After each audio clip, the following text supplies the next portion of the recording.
Many artists dislike the coarse texture of a gessoed canvas. In this video we will show how to eliminate canvas texture using golden molding paste. Depending on the scale of your project, types of stretcher bars, and personal preference, a variety of tools can be used. This silkscreen squeegee works well to cover the entire surface of this small canvas very quickly. Simply apply a bead of molding paste over the entirety of your canvas. Larger stretch canvases pose a risk of an uneven buildup of molding paste, especially in the center, as well as developing streaky lap lines with this particular method. An alternative method that produces consistent and economical results uses a small palette knife, molding paste, and optionally some acrylic paint. Begin by applying a very small amount of molding paste out of the container and scrape this across the surface of the canvas.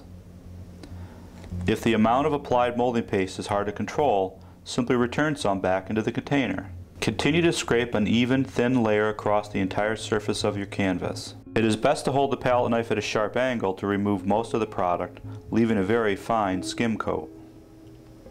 This also pushes the molding paste into the low points of the canvas without building upon the high points. Allow this coat to dry. For the next coat, we will add some heavy body hands yellow medium. This allows us to differentiate the next coat of product from the last, especially helpful for this video demonstration. Adding paint to your molding paste is optional, but is helpful and also creates a great layered background before painting. We will now coat the entire surface again. This layer requires far less product as the depth of the texture has been significantly reduced.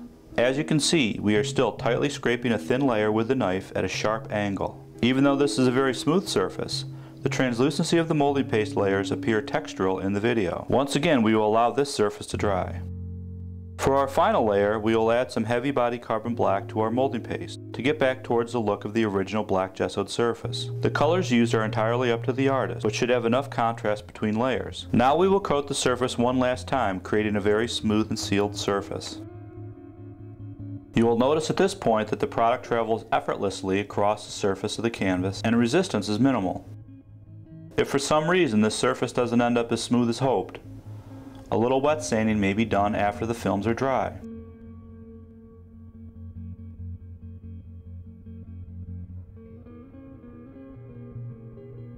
What a difference there is in the surface texture compared to the original gessoed canvas.